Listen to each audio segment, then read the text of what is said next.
Hello everyone, कैसे हैं आप सब। Welcome back to my channel. I hope आप सब अच्छे होंगे और अपने एग्ज़ाम की तैयारी अच्छे से कर रहे होंगे।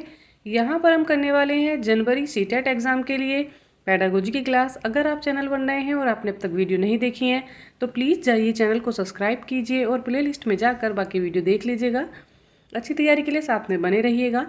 सीटेट में 75 नंबर की पेडागोजी आती है और सभी पार्ट में 15-15 मार्क्स के क्वेश्चन इससे बनते हैं। तो सबसे ज़्यादा रोल जो प्ले करती है सीटेट में वो पेडागोजी करती है। तो चलिए हम पेडागोजी के ही इस पोर्शन को मजबूत कर लेते हैं पेडागोजी की क्लास। देख लेते हैं क्वेश्चन नंबर 1 में यहाँ पर क्या दिया है बचपन से वयस्कता के परिवर्तन काल का समय कौन सा है। तो कौन सा समय होता है जब बच्चा बचपन से वयस्क होने की प्रक्रिया में परिवर्तित होता है। ऑप्शन नंबर ए में दिया है प्रारंभिक बाल्यावस्था। ऑप्शन नंबर बी में दिया है माध्यमिक बाल्यावस्था। ऑप्शन नंबर सी में दिया है पूर्व संक्रियात्मक अवस्था और ऑप्शन नंबर डी में यहाँ पर दिया है किशोरावस्था। बच्चा जब वयस्क बनने की प्रक्रिया में आगे बढ़ता है तो वो अवस्था कहलाती है किशोरावस्था। स्टेने हॉल ने भी बताया है कि जो किशोरावस्था है वो परिवर्तन की अवस्था है, परिवर्तन काल की अवस्था है और तनाव की तूफान की अवस्था है। तो यहाँ पर जो राइट आंसर है वो ऑप्शन नंबर डी हो जाएगा, किशोरावस्था। चलिए देख लेते हैं क्वेश्चन नंबर 2। नंबर 2 में यहाँ पर दिया है निम्न में से किसके लिए स्थूलगामक कौशल की आवश्यकता होगी। तो किसके लिए होगी। यहाँ पर ऑप्शन नंबर ए में दिया है ब्रश से पेपर पर पेंटिंग करना। बी में दिया है पेपर के टुकड़ों को काटना और चिपकाना। सी में दिया है सुई में धागा डालना और डी में दिया है चलना और दौड़ना। स्थूलगामक का अर्थ जान लेते हैं, जिसमें हमारी बड़ी मांसपेशियां अर्थात बड़ी इंद्रियां कार्य करती हैं वह हमारा कार्य होता है स्थूलगामक, और जिसमें हमारी छोटी मांसपेशियां और छोटी इंद्रियां कार्य करती हैं वो होता है सूक्ष्मगामक। तो यहाँ पर हम देख लेते हैं ब्रश से अगर पेपर पर पेंटिंग हो रही है तो ये भी सूक्ष्मगामक है। पेपर के टुकड़े काटे जा रहे हैं और उनको चिपकाया जा रहा है तो इसमें भी छोटी इंद्रियां कार्य कर रही हैं। और यहाँ पर दिया है सुई में धागा डालना, तो ये भी बारीकी का काम है, तो यहाँ पर भी छोटी इंद्रियां कार्य करेंगी, ये हो जाएगा सूक्ष्मगामक। Right answer option number D हो जाएगा, चलना और दौड़ना, जिसमें हमारी बड़ी मांसपेशियां जो है कार्य कर रही हैं। ये स्थूलगामक का उदाहरण यहाँ पर हो जाएगा। ऑप्शन नंबर जो डी है ये करेक्ट है। चलिए देख लेते हैं क्वेश्चन नंबर 3। क्वेश्चन नंबर 3 में यहाँ पर दिया है सामाजिकरण की प्रथम संस्था कौन सी है। तो सामाजिकरण की प्रथम संस्था बतानी है। चलिए ऑप्शंस देखते हैं। ऑप्शन नंबर ए में दिया है परिवार, बी में दिया है स्कूल, सी में दिया है दोस्त और डी में दिया है मीडिया। यहाँ पर right answer option number A हो जाएगा, परिवार। बच्चे की जो प्राथमिक संस्था होती है, प्रथम संस्था कहलाती है, वो परिवार होती है। बच्चा सबसे पहले अपने परिवार से, अपने माता पिता से सीखता है। तो यहाँ पर ऑप्शन नंबर ए जो है ये करेक्ट हो जाएगा। बाकी जो दिए हैं ये उदाहरण है द्वितीय संस्था के। ऑप्शन नंबर ए यहाँ करेक्ट है। चलिए देख लेते हैं question number next. Question number 4 में यहाँ पर दिया है भौतिक वस्तुएं जैसे गुड़िया और कार में सजीव गुण होते हैं तो क्या कहलाते हैं। बच्चे जब गुड़िया से खेलते हैं तो उनसे बातें करते हैं, उनको खाना खिलाते हैं, उन्हें अपना मित्र समझते हैं, उनको एक स्थान से दूसरे स्थान ले जाते हैं और क्या करते हैं, उनको अपने जैसा ही समझते हैं। और यहाँ पर बात कर लेते हैं कार की। तो कार एक स्थान से दूसरे स्थान पर चलकर जाती है। तो यहाँ पर क्या बात हो रही है कि अगर वो चल रही है तो उसके अंदर जीवन है, वो सजीव है। तो ये सोच क्या कहलाती है। यहाँ पर ऑप्शन नंबर ए में दिया है जीववादी सोच, ऑप्शन नंबर बी में दिया है पदानुक्रमित सोच, सी में दिया है केंद्रीकरण सोच और डी में दिया है वर्गीकरण सोच। यहाँ पर right answer option number A हो जाएगा, जीववादी सोच। जब किसी भी भौतिक वस्तु को सजीव मान लिया जाता है, उसके अंदर जीवन मान लिया जाता है, तो ये जीववादी सोच के अंतर्गत आता है। इसका सिद्धांत जीन पियाजे ने दिया था। ऑप्शन नंबर जो ए है ये करेक्ट हो जाएगा। चलिए देख लेते हैं क्वेश्चन नंबर 5। एक 4 वर्षीय रिया लंबे और चौड़े 2 बर्तनों में एक ही समय में समान मात्रा में पानी डालते समय बर्तनों की ऊंचाई और चौड़ाई को एक ही समय में ध्यान में नहीं रख पाती है। कारण दिया है जीन पियाजे के अनुसार रिया संज्ञानात्मक विकास के पूर्व संक्रियात्मक चरण में है। बच्चे में संज्ञानात्मक विकास का पूर्व संक्रियात्मक चरण चल रहा है, अर्थात जो है बच्चा जो है संज्ञानात्मकता की कमी है, इसलिए वह कार्य नहीं कर पा रही है। तो यहाँ पर कथन और कारण दोनों सही हैं। चलिए ऑप्शंस देख लेते हैं। ऑप्शन नंबर ए में दिया है ए आर दोनों सही हैं, आर ए की सही व्याख्या करता है। तो ये वाला जो पॉइंट है ये यहाँ पर करेक्ट हो जाएगा। ऑप्शन नंबर 2 में दिया है ए आर दोनों सही हैं लेकिन आर ए की सही व्याख्या नहीं करता है, ये पॉइंट यहाँ पर रॉन्ग हो जाएगा।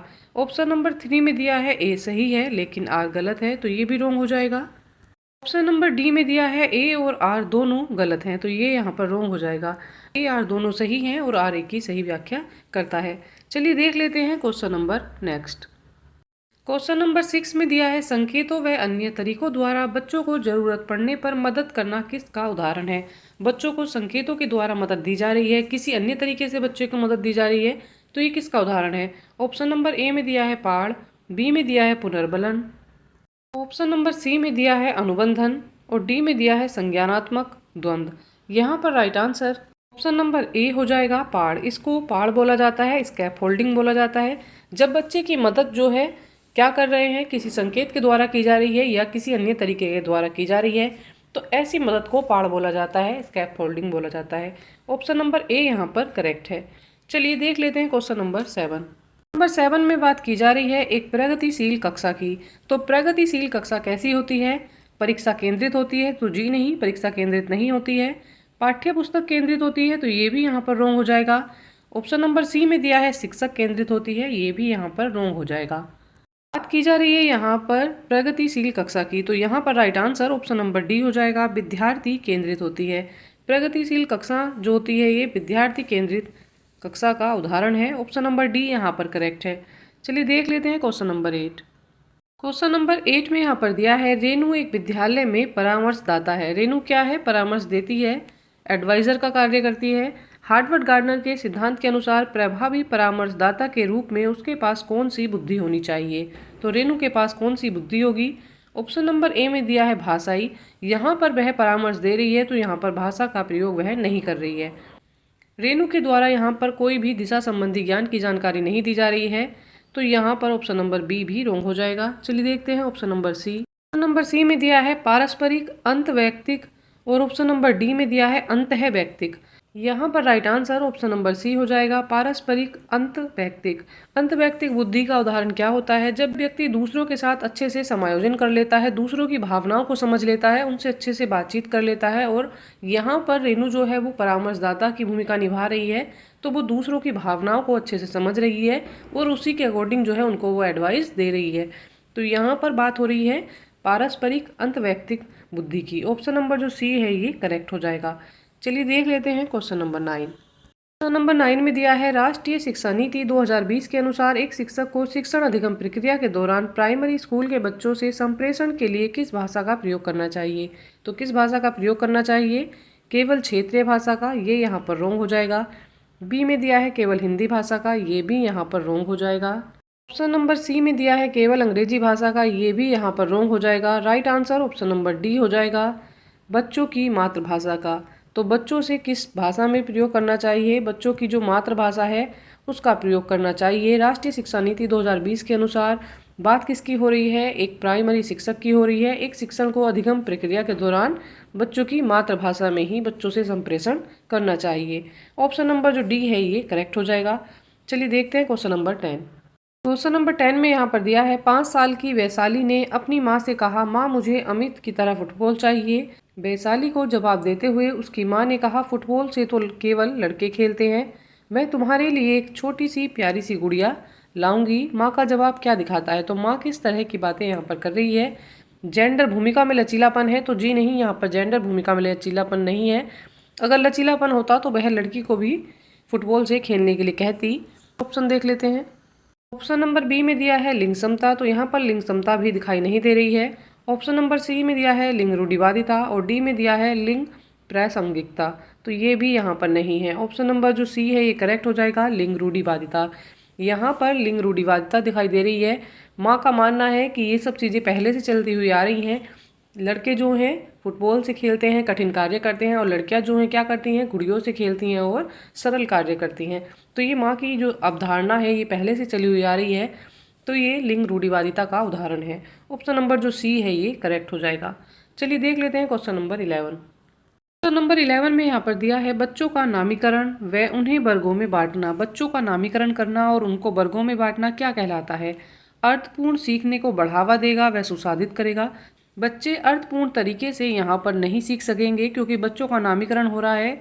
यहाँ पर बच्चों को बैठाया जा रहा है कि जो इंटेलिजेंट बच्चे हैं वो आगे बैठेंगे और जो वीक बच्चे हैं, जो पढ़ने में अच्छे नहीं हैं, वो पीछे बैठेंगे।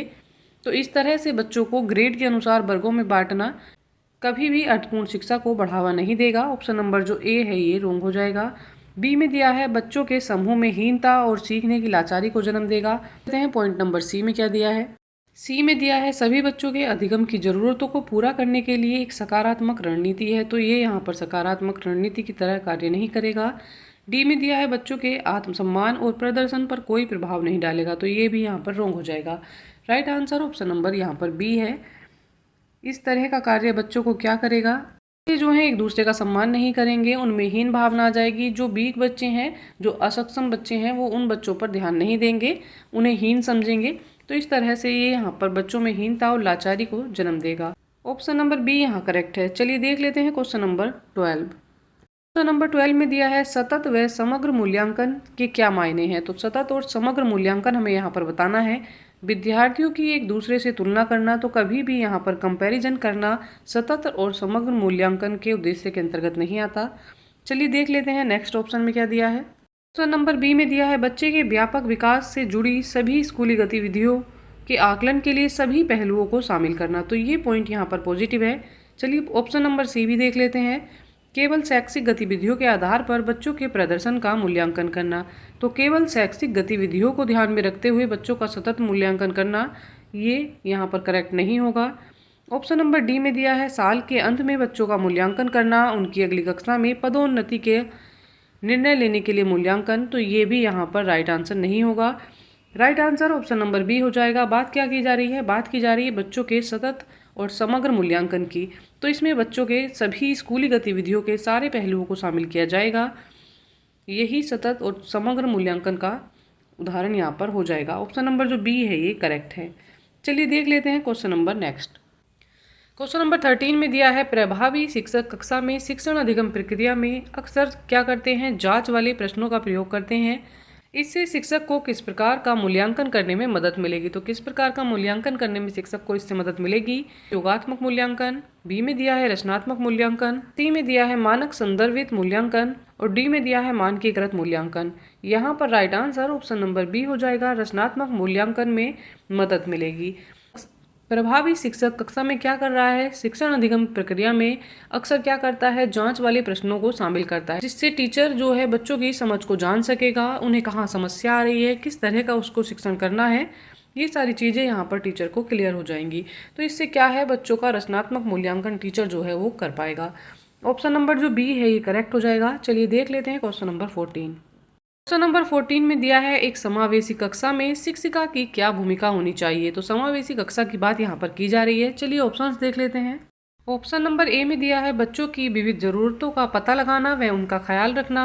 बी में दिया है केवल कुछ खास विद्यार्थियों पर ध्यान देना।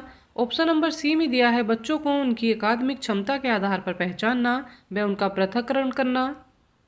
ऑप्शन नंबर डी में दिया है खास जरूरतों वाले बच्चों को विशेषज्ञ के पास भेजना व सुनिश्चित करना कि उन्हें अलग संकाय में पढ़ाया जाए। ऑप्शन नंबर जो ए है ये यहाँ पर करेक्ट हो जाएगा। बच्चों की विविध ज़रूरतों का पता लगाना और उनका ख्याल रखना एक समावेशी कक्षा में शिक्षक की भूमिका होती है। यहाँ पर ऑप्शन नंबर जो ए है ये करेक्ट है। चलिए देखते हैं क्वेश्चन नंबर 15। क्वेश्चन नंबर 15 में यहाँ पर दिया है जब पर्यावरण अध्ययन के शिक्षक अपने बच्चों को चिड़ियाघर लेकर जाते हैं तो वह किस उद्देश्य की पूर्ति करना चाहते हैं। तो यहाँ पर कौन से उद्देश्य की पूर्ति हो रही है। ऑप्शन नंबर ए में दिया है बच्चों को जानवरों के संरक्षण के प्रति संवेदनशील बनाना, ये यहाँ पर पॉजिटिव पॉइंट है। चलिए ऑप्शन नंबर बी में देख लेते हैं बच्चों को मज़ेदार तरीके से सीखने का मौका देना, ये भी यहाँ पर पॉजिटिव पॉइंट है। ऑप्शन नंबर सी में दिया है वास्तविक जीवन की परिस्थितियों और कक्षा विद्या अर्जन के बीच परस्पर संबंध स्थापित करना, तो ये यहाँ पर पॉजिटिव पॉइंट है। चलिए ऑप्शन नंबर डी देख लेते हैं। ऑप्शन नंबर डी में दिया है बच्चों में पशुओं को पालने के कौशल को विकसित करना, तो ये यहाँ पर टीचर का कार्य नहीं है। यहाँ पर ये पर्यावरण शिक्षण का उद्देश्य नहीं है कि बच्चों को कैसे पशुओं को पालना है ये सिखाया जाए। यहाँ पर सबसे सुटेबल और correct answer option number C हो जाएगा। बाकी जो 2 पॉइंट हैं वो भी पॉजिटिव हैं, पर ये दोनों पॉइंट जो हैं ऑप्शन नंबर सी के अंतर्गत ही आ जाएंगे। बच्चा जब वास्तविक जीवन की परिस्थितियों की बात करेगा और उनके द्वारा अपना ज्ञान अर्जन करेगा, उनके बीच परस्पर संबंध स्थापित करेगा, तो यहाँ पर जो है पर्यावरण का जो उद्देश्य है वो अधिक पूरा होगा। ऑप्शन नंबर जो सी है ये करेक्ट हो जाएगा। पर्यावरण शिक्षण के उद्देश्य की पूर्ति ऑप्शन नंबर सी में ज़्यादा दिखाई दे रही है। ऑप्शन नंबर सी यहाँ पर करेक्ट है। इसी के साथ आज की पेडागोजी की क्लास कंप्लीट हो जाती है। आई होप क्लास आपके लिए हेल्पफुल रहेगी।